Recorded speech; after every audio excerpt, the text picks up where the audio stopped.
Selamat petang Dr. Aisyah dan rakan-rakan sekalian. Kami dari kumpulan 9 akan membentang tentang topik isu kemurungan iaitu depresi dalam kalangan remaja di Malaysia. Ini ialah ahli-ahli kumpulan kami, iaitu Tang Jia Jun, T. Dingkit, Davis Bar, Daniel, Ashraf, Ananta Kumar dan Vimal.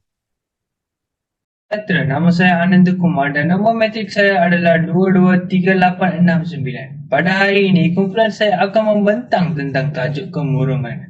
Kemurungan adalah kondisi mental yang serius dan kompleks yang mempengaruhi perasaan, fikiran dan perilaku seseorang. Ini melibatkan kesejahteraan emosi dan psikologi seseorang serta kemampuan mereka untuk mengatasi tekanan. Menurut data Organisasi Kesihatan Dunia (WHO), lebih daripada 264 orang di seluruh dunia menderita gangguan kemurungan pada tahun 2022. Mungkin orang yang anda paling kasih sedang mengalami kemurungan. Mungkin orang di sebelah anda sedang mengalami kemurungan. Ataupun mungkin anda sedang mengalami kemurungan baru-baru ini. Menurut kajian pula, Malaysia mempunyai kadar kemurungan sebanyak 3.99%. Kemurungan juga merupakan salah satu faktor berlakunya peningkatan kes bunuh diri baru-baru ini. Faktor-faktor yang menyumbang kepada depresi termasuk genetik, biologi, persekitaran dan elemen psikologi. Pilihan rawatan sering melibatkan terapi, ubat-ubatan dan perubahan gaya hidup. Salam sejahtera. Nama saya Tang Jia Jun, nombor metrik 224978. Saya akan membentang tentang objektif kita untuk mengaji isu kemurungan iaitu depresi dalam kalangan remaja di Malaysia. Dalam kajian ini, kita berada 3 objektif utama.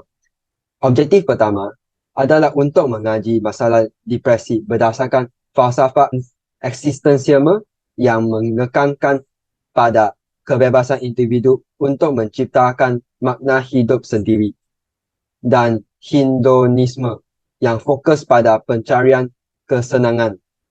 Selain itu, kita akan mengutamakan untuk menganalisasi tahap depresi di kalangan mahasiswa melalui Google Form secara kuantitatif dari sekurang-kurang 50 responden untuk mendapatkan keputusan DAS iaitu Depression, Anxiety, Stress Scale. Objektif kajian yang terakhir ialah untuk menganalisasi faktor-faktor yang menyebab depresi dalam seseorang individu dengan cara kualitatif dari tokoh-tokoh falsafah seperti Sigmund Freud dan Richard Nietzsche. Selamat sejahtera semua. Nama saya ialah Davis Bar, anak lelaki perumahan. Nombor metrik 224287. Akan meneruskan pembentangan ini dengan tajuk kepentingan kajian. Antara kepentingan kajian ini ialah melalui kajian ini, kesedaran terhadap isu kemurungan remaja dapat ditingkatkan dalam masyarakat. Dengan pemahaman yang lebih baik, masyarakat akan lebih peka terhadap tanda-tanda dan gejala kemurungan remaja serta keperluan sokongan kepada golongan yang terjejas. Selain itu, melalui kajian ini dapat menghapuskan mitos dan salah faham. Kajian boleh membantu memecahkan mitos dan salah faham yang berkaitan dengan kemurungan remaja. Dengan menyediakan fakta dan maklumat saintifik, persepsi negatif atau stigma terhadap penyakit mental boleh dikurangkan. Kemudian, kepentingan kajian seterusnya ialah dapat menerapkan ilmu pengetahuan berkenaan masalah kemurungan dalam kalangan remaja terhadap masyarakat. Melalui penyebaran hasil kajian kepada masyarakat, pengetahuan mengenai masalah kemurungan remaja dapat disebarkan. Ini dapat memberi peluang kepada masyarakat untuk memahami aspek-aspek penyakit mental, membolehkan mereka memberi sokongan yang lebih baik kepada individu yang mengalami masalah tersebut. Di samping itu, melalui kajian ini dapat mengecam awal gejala. Kajian boleh membantu dalam mengenal pasti gejala kemurungan dalam kalangan remaja. Dengan pemahaman yang lebih baik tentang gejala-gejala ini, masyarakat boleh lebih cepat mengenal pasti simptom penyakit mental dalam diri mereka sendiri ataupun orang lain. Akhir sekali, hasil kajian boleh digunakan untuk menyediakan nasihat, sokongan dan cara pemulihan kepada remaja yang mengalami kemurungan. Ini termasuk pengenalan kepada perkhidmatan bantuan seperti kaunseling, rawatan atau sumber sokongan lain yang sesuai. Terima kasih kepada saudara Dev. Saya, Ahmad Daniel bin Azmi, nombor metrik 224411 akan meneruskan pembentangan dengan menerangkan tentang latar belakang. Masalah yang dihadapi oleh pesakit kesihatan mental di Malaysia adalah seperti pesakit tidak mendapat rawatan yang diperlukan atas faktor kewangan. Jadi, bagaimana masalah kewangan boleh membawa seseorang individu kepada masalah depresi? Berdasarkan sebuah artikel atau akhbar My Metro yang boleh didapati secara atas talian berjudul Ekonomi Jatuh, Mental Luruh oleh Muhammad Raziz Ismail, terdapat beberapa pernyataan yang dibuat oleh pakar psikiatri Dr. Rozani Zam Zakaria. Beliau berkata, kedudukan ekonomi, kerjaya, kestabilan sumber pendapatan, kesejahteraan tempat tinggal, bilangan tanggungan dan bebanan hutang antara faktor yang akan menentukan status kesihatan mental seseorang. Sebagai contoh, Kajian Pertubuhan Kesihatan Dunia (WHO) atau dikenali sebagai World Health Organization secara global, kadar bunuh diri berkait rapat dengan kadar jurang kesamarataan pendapatan yang diukur berdasarkan Gini Coefficient. Ini bermakna semakin besar jurang antara yang kaya dan miskin, semakin banyak berlaku tekanan yang akhirnya membawa kepada masalah mental, seperti bunuh diri. Seterusnya, masalah depresi kini semakin meluas dan boleh didapati di seluruh negara. Berdasarkan akhbar The Times of India yang boleh didapati secara atas talian, pada 9 April 2023, seorang mahasiswa di negara India bernama Shubham Sharma yang berumur 23 tahun merupakan seorang pelajar kejuruteraan yang telah mengambil nyawanya dengan bergantung diri kerana dipercayai mengalami masalah atau tekanan dari segi kewangan. Sudah terang lagi bersuluh bahawa masalah kewangan merupakan salah satu faktor yang menyebabkan seseorang individu menghidapi masalah kemurungan, terutamanya dalam kalangan pelajar.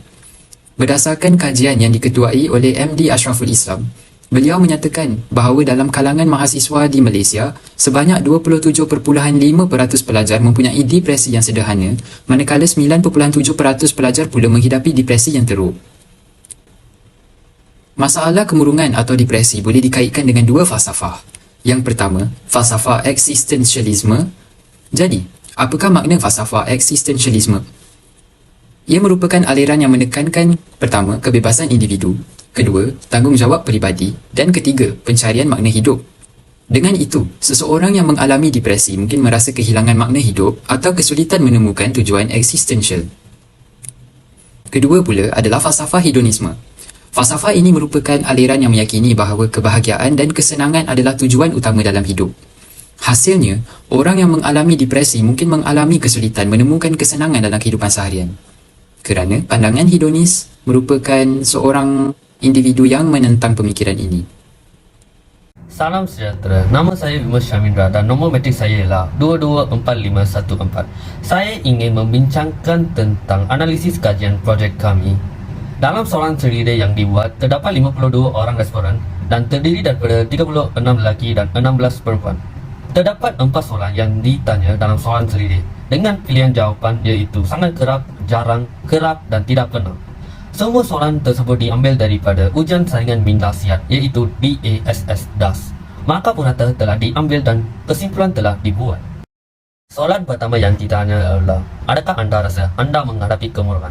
Terdapat 34 orang jawab tidak dan 18 orang jawab ya. Soalan ini ditanya kerana kita ingin tahu sama ada responden menyedari bahawa sendiri menghadapi kemurungan atau tidak. Soalan seterusnya adalah, adakah anda seolah-olah tidak mengalami perasaan positif sama sekali?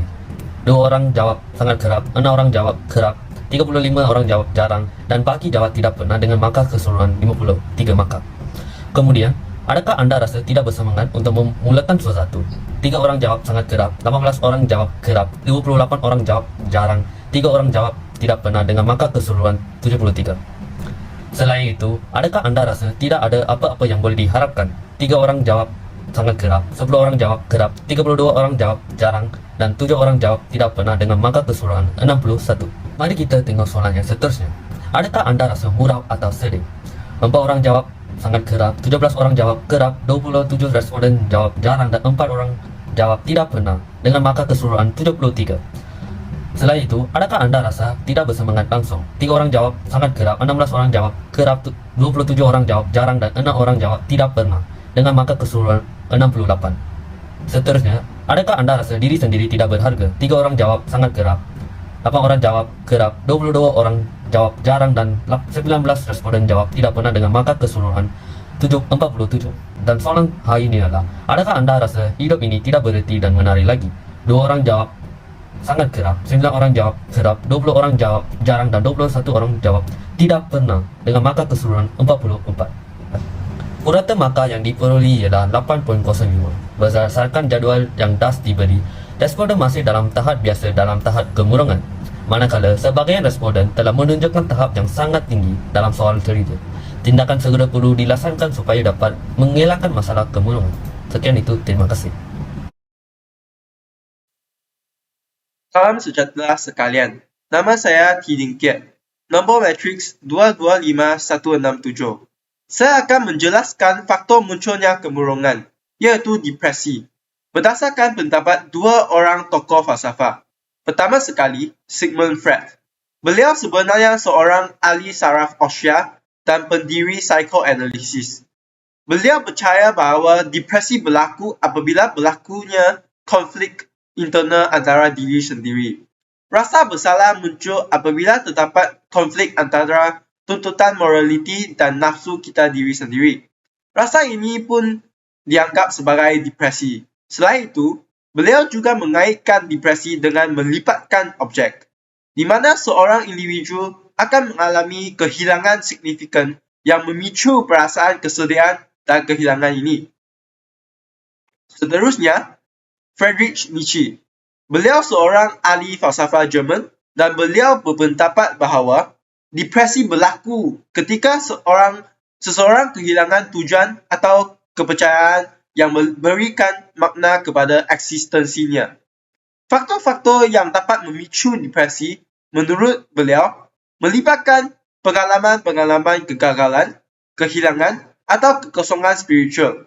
Nietzsche juga menekankan terhadap kepentingan penciptaan nilai serta pencarian makna kehidupan diri sendiri supaya tidak terbabit dalam perasaan.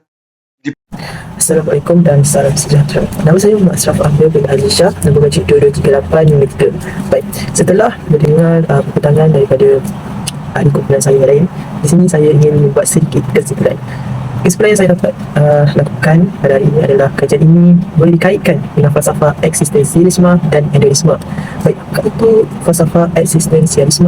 Eksistensialisme seperti yang diterangkan oleh ahli sahabat saya tadi, iaitu adalah merupakan golongan yang menekankan kebebasan individu, tanggungjawab pribadi dan pencarian bala hidup.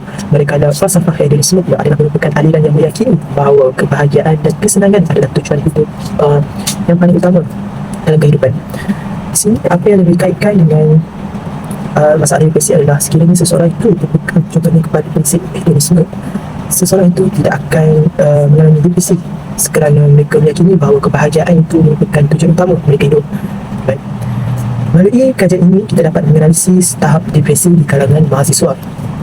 Kajian ini telah dilakukan melalui kaedah kuantitatif, iaitu melalui Google Form, di mana telah diedarkan kepada kalangan mahasiswa 7PM, dan keputusan yang didapati dalam kajian tersebut adalah tahap depresi majoriti mahasiswa adalah berada dalam tahap yang masih normal.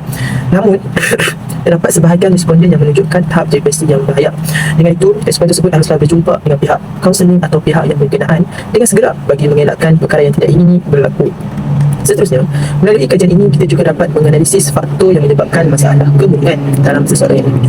Kita dapat menganalisis faktor tersebut melalui dua tokoh sebenarnya, iaitu Sigmund Freud dan Friedrich Nietzsche. Kaedah yang kita telah digunakan untuk mengkaji masalah ini adalah melalui kaedah kualitatif, iaitu bacaan dan pelayaran laman web, ya, di mana kita telah jumpa tokoh yang bernama Sigmund Freud. Beliau berpendapat bahawa depresi berpunca dari ego yang tidak mampu menyelesaikan konflik internal, rasa bersalah yang berakar dari ketidaksesuaian antara tuntutan moral, superego dan keinginan naluri. Beliau juga mengaitkan depresi dengan kehilangan objek, di mana individu tersebut mungkin mengalami kehilangan yang signifikan. Dan satu lagi tokoh berpendapat bahawa depresi adalah melibatkan pengalaman-pengalaman kegagalan, kehilangan atau kekosongan spiritual. Dengan itu sahaja kesimpulan yang dapat dibuat pada kali ini. Itu sahaja daripada kesimpulan kami. Terima kasih.